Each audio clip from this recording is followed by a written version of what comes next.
اعظم حاجة ممكن تديها البني ادم هي الحرية. مبروك، انت قدامك مم، حوالي 12 سنة تعليم و3 سنين جيش وبس كده. هانت بس دي تستاهل. خلينا نلبسها بقى، كده بقيت دكتور خلاص رسميا. كلية طب بشري هي من أعلى الكليات اللي موجودة لطلاب علم علوم. تعال بقى نشوف كل حاجة عن طب بشري، دراستها، المجالات بتاعتها، الأقسام، الامتياز، التكليف بتاعها وسنين الدراسة. فيلا بينا نبدأ. أنت تعبان؟ أصل ما عملتش سبسكرايب، استنى أكشف عليك استنى.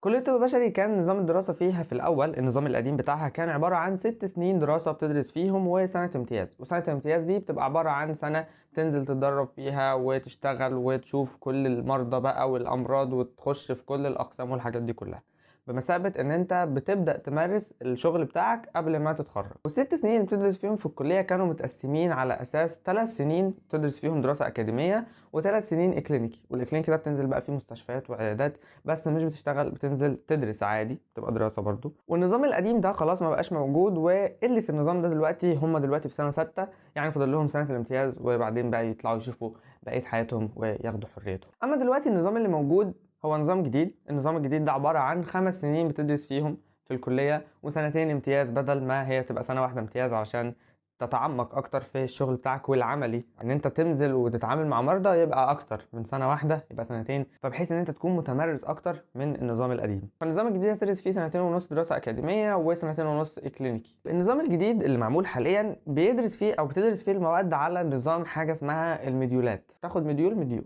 يعني ببساطة خلينا نوضحها. لو انت دلوقتي بتدرس في النظام القديم بتدرس مادة التشريح مثلا، فانت بتاخد تشريح الجسم كله، تدرس مادة التشريح، بتشرح حتة حتة في جسم الإنسان من أوله لآخره، تدرس التشريح بتخلصه كله. فانت مش بتاخد المادة وتخلصها في سنة أو أيا كان المدة بتاعت المادة دي هتخلص في قد إيه، فانت بتدرسها لحد تقريبا ما تخلص. يعني معنى صح بتدرس الجسم على هيئة أجهزة أو مناطق في الجسم، يعني مثلا الجهاز الهضمي فبتدرس فيه كل حاجة في الكلية من كل المواد. يعني مثلا تاخد أي جهاز في الجسم وبتدرس فيه كل حاجة، اناتومي، هيستولوجي، فيسيولوجي، البايوكيمستري بتاعته، كل حاجة. كل موديول بقى بيقعد معاك مدته بقى زي أسبوعين 3 4 وهكذا. تعال بقى نشوف مواد سنة أولى طب، ايه اللي انت بتدرسه اول لما تدخل الكليه. ماده مثلا زي ماده الفسيولوجي بتدرس فيها علم وظائف الجسم، او هي ماده اسمها علم وظائف الجسم. ماده تانية زي البايوكيمستري بتدرس فيها الانزيمات وازاي بتتفاعل في الجسم والتفاعلات الكيميائيه اللي بتحصل في جسم الانسان بقى عموما. ثالث ماده وهي ماده الهيستولوجي، وهي عباره عن علم الخلايا والانسجه. ورابع مادة زي مادة الاناتومي وهي مادة التشريح، تدرس فيها بقى ايه تشريح كل حتة في الجسم، تشرح بقى الجسم كله من اوله لاخره، وبتعرف بقى كل حتة في الجسم دي متكونة من ايه، والاعضاء دي بقى والحاجات دي كلها بتمسكها كده تشرحها عشان تعرف بقى كل الجسم بقى ده بيتكون من ايه اصلا. مادة الميكروبيولوجي، وده علم دراسة البكتيريا او علم دراسة الاحياء الدقيقة. علم الباثولوجي او علم دراسة الامراض. علم الفارماكولوجي او علم دراسة الادوية. المواد الدراسية دي متشابهة في كل كليات الطب اللي موجودة في مصر تقريبا، يعني وكأن كده كلية الطب دي كلية واحدة كبيرة بقى متفرعة في كل حتة. دراستك في الكلية بقى بتبقى دراسة عامة، بتدرس فيها كل الأقسام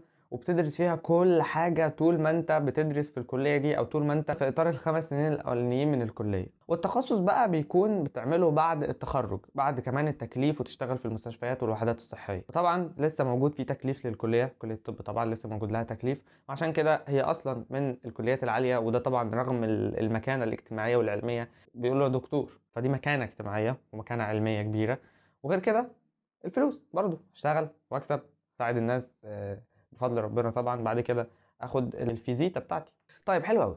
معنى بقى ان انت بتدرس بنظام اسمه الموديولات او المديول، تاخد مديول كده تدرسه، فده معناه ان احنا اعتبرنا كل المواد دي كلها كده على بعضها ماده واحده. ازاي الكلام ده؟ بص خلينا نتكلم على ماده واحده عشان نفهم الموضوع ده ماشي ازاي. خلينا مثلا نتكلم على التشريح اللي هو الاناتومي اللي موجود في الكليه. فاحنا بنجيب التشريح ده ونقسمه على حسب اجزاء الجسم. فانا في المديول ده مثلا هدرس جزء معين من الجسم او جهاز معين في جسم الانسان، فهدرس الاناتومي بتاعه في المديول ده، وبرضه هدرس الهيستولوجي بتاعه، والباقي كده برضه. يعني مثلا هاخد الجزء الخاص بتاع الجهاز ده من ماده الهيستولوجي، وبرضه كده الاناتومي والفارماكولوجي، بقيت بقى المواد اللي هي موجوده كلها اولوجي في الاخر دي. يعني انا بدل ما اقول لك ان انت عندك اناتومي او هيستولوجي او مواد معينه هتدرسها في الكليه، فهي نفس المواد دي بس هتدرسها عن طريق ان انت بتدرس اجزاء معينه في الجسم او اجهزه معينه في الجسم. اقول لك انت عندك المديول ده هتدرس فيه كل حاجه. لو انت عندك 8 مواد في الكليه هتدرس ال8 مواد في المديول، بس مش المواد كامله طبعا عشان المواد دي كبيره كلها، كل ماده بتدرس كل حته في الجسم،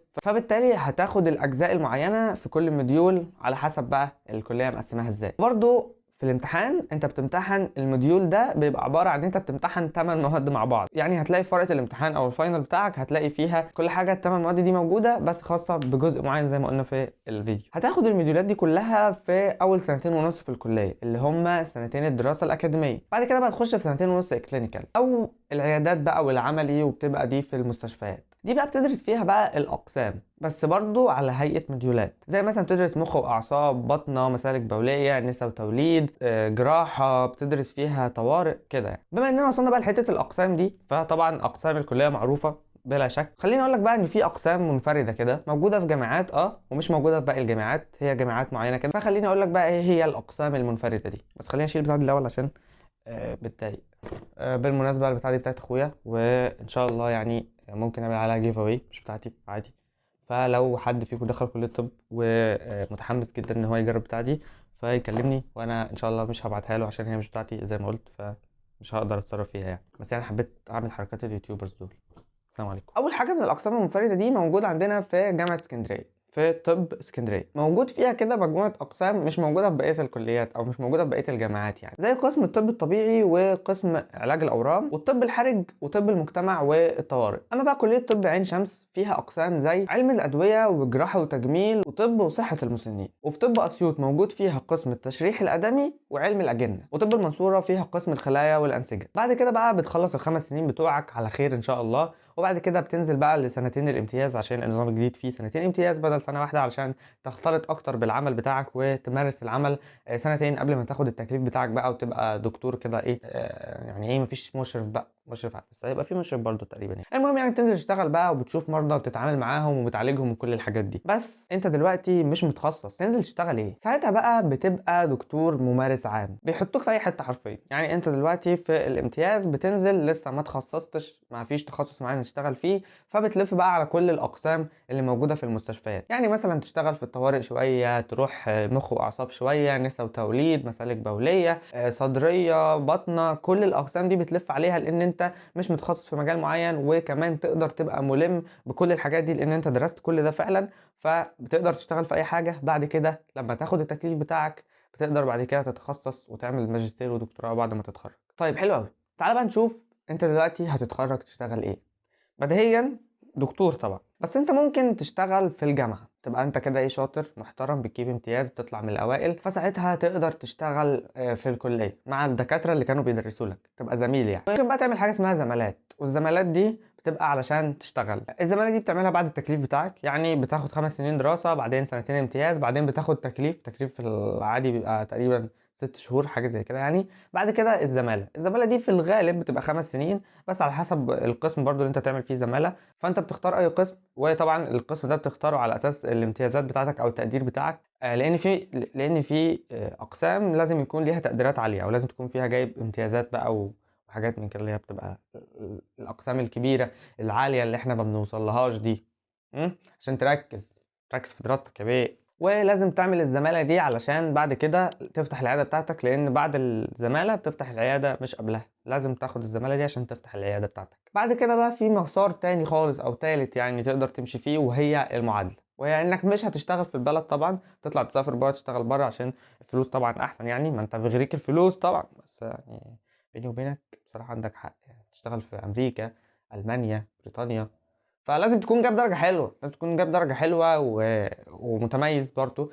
والزمالة دي بتعملها بانك بتعمل امتحان بتعمله لك الدولة اللي انت رايح تشتغل فيها، وبتتقبل ساعتها بقى بتقدم. لما بتتقبل يعني بتقدم بقى ان انت تروح تشتغل في مستشفى معينة، وان شاء الله تتقبل وتروح تشتغل هناك وتقبض بالدولار. بس يا عم دي كل حاجة ممكن تكون عايز تعرفها عن كلية الطب. آخر حاجة ممكن تعرفها هي التنسيق بتاع السنين اللي فاتت، فهيطلع لك دلوقتي على الشاشة تقدر تشوف بقى التنسيق بتاع السنة اللي فاتت والسنة اللي قبلها تقريبًا، فهيطلع دلوقتي على الشاشة، خلّص وتعالَ.